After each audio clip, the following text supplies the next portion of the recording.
Guys, I'm back with another video for you today. I'm sitting with Amber, who works with lavender, and today we're going to talk about some of the different varieties of lavender and also some additional herbs and aromatics that you work with. And some of the ingredients we're going to talk about today was featured in Nissaba's fragrance called Provence, and I'm in Provence, by the way.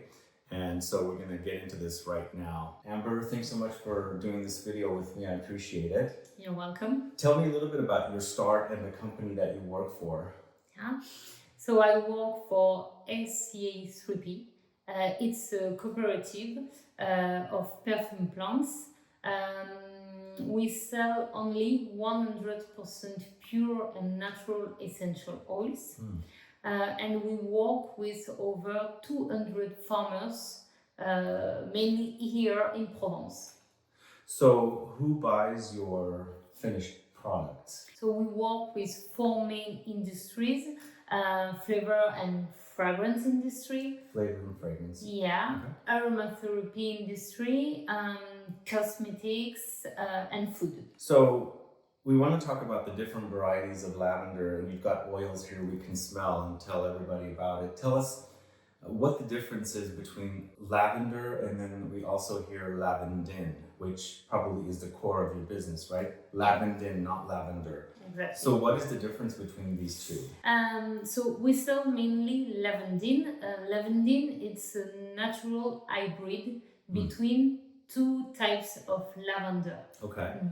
What we call the fine or population lavender, the premium lavender, and the spike lavender, which contains camphor. And in fact, it's the union between both who give Lavandin. Wow, okay, so Lavandin is a hybrid, and is it cheaper? Is that why people use it more? Yeah, in fact, Lavandin is cheaper because the yields are higher, and Lavandin is used in functional fragrance and not fine fragrance. For fine fragrance, usually we use lavender.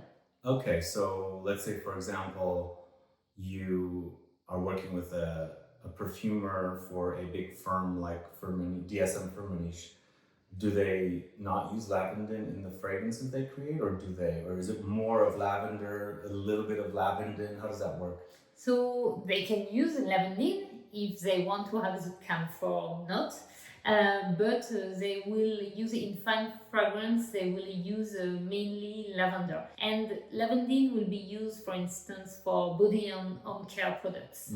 Okay. So how many different herbs and spices or aromatics you guys work with here, besides lavender and Lavandin? So lots. For instance, we also have a Clary Sage, Helichrysum, Coriander, Hyssop.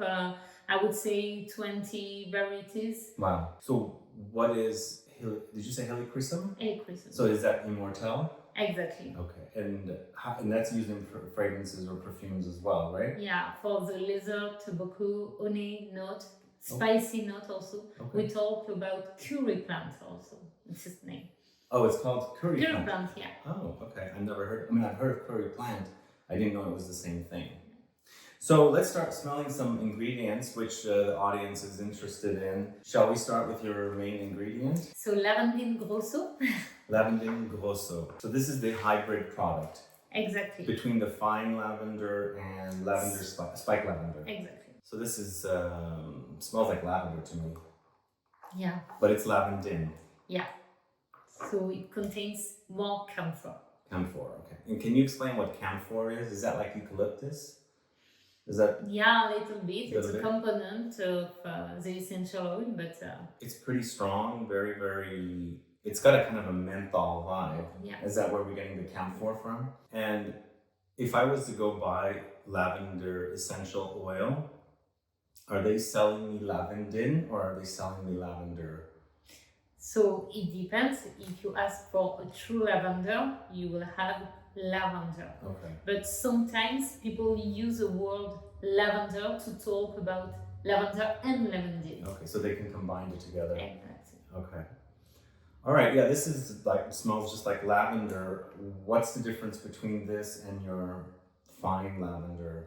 and spike lavender. And I've also heard Diva lavender. What is that all about? Yeah, so it's all about content and for the fragrance. But fine lavender and Diva lavender. So lavender grow at high altitude, around 1,000 meter, and lavandin at a lower altitude. And I did not know this. with lavender, you have a single straw, and with lavandin, you have secondary straw on the main spike. Oh. You can see it in the field. Visually, it's seeable, right? Exactly. And so with lavandin, we have camphor in lavandin, and not in lavender angustifolia, not in fine lavender. Okay. And in spike lavender, we also have camphor. And the fact that lavandin is a union between fine lavender and spike lavender, which contains camphor, lavandin contains camphor. Interesting. Okay, so they created a baby with camphor. Exactly, exactly. So is there another hybrid that doesn't have the camphor? Sorry? Is there another hybrid of lavandin? No, all the lavandin has the camphor. has camphor, yeah. Oh, right. So but more or less, for instance, you have a lavandin called the Lavandin super, and this one has a lower content of camphor. Oh. And so it exists then? Yeah. And a higher content of vinyl acetate, vinyl acetate, so it's close to a lavender. All right. So can we smell fine lavender? Yeah. So we have a fragrance by Nissaba that I mentioned earlier called Provence. And I think it's basically giving tribute to the area. So that's why he's used many of the ingredients we're smelling today. Yeah. Lavandin, lavender, coriander, and Hyssop. Hyssop. And Clary Sage. Oh, and Clary Sage. Okay, wow. Oh, so different. Oh, wow. I can see, yeah. The Lavandin kind of gives me a Vicks Vapor Rub, like a cough drop. Due to quality. the camphor. Yeah. This one seems a lot more luxurious. Yeah. Not having that strong sharpness. Okay, I get it now. Thank you for explaining. You're welcome. I guess Nisaba wanted the Lavandin quality in his fragrance. Yeah. Yeah. All right. So then what about spike lavender? So spike lavender. Oh, wow. This is even more camphor. Yeah. Wow. This is like literally eucalyptus with the lavender qualities. That's quite amazing. It's like, as soon as I smell it, it opens up my, when you're sick and you need your nasal parts opened up.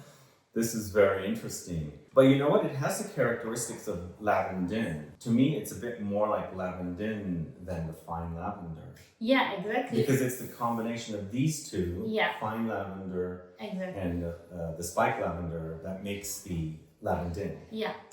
Very interesting. So different. Most people think of lavender as just one plant, but there's so many varieties of it. Yeah. It's very interesting. Cool. So what else can we try the Diva lavender? Yeah. So Diva lavender, it's a clone. That means that if you take fine lavender, and within a field of fine lavender, you take one plant and you duplicate the plant, you will have a clone. Is this supposed to be mushroomy? Yeah, you have less mushroom note, and the cheesy note we can find in some lavender. Very interesting, so different. Totally different. Now we've tried 4 different variations. Very cool. All right, so what else shall we smell real quick?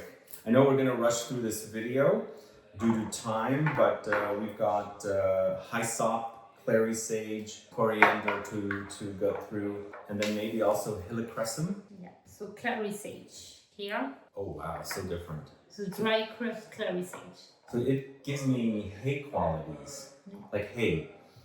Yeah.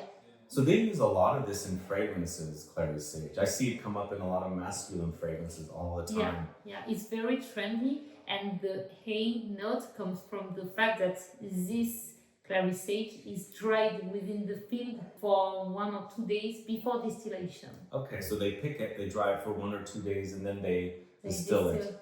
That's why you have the hay note. Wow, interesting. That's very, very cool. There's a slight chocolatey undertone there too. Wow, okay. This is all making sense now with all of the different ingredients. It's cool to smell these ingredients and think about the fragrances that I've smelled and kind of connect the ingredients to the fragrances that feature them. So this is coriander. Oh, wow. Coriander's got a very bright quality to it. And it's the seeds we're working with, not the plant, Exactly. right? Yeah, I've always mentioned the seed smells so much better than the plant itself, the herb. This stuff is fantastic. Is it supposed to be fizzy, like effervescent? Like 7-Up, Coca-Cola? Like it's giving me like spark? Yeah. It's a bit like that. It's a spicy note, yeah. Wow. You can find in Coca-Cola.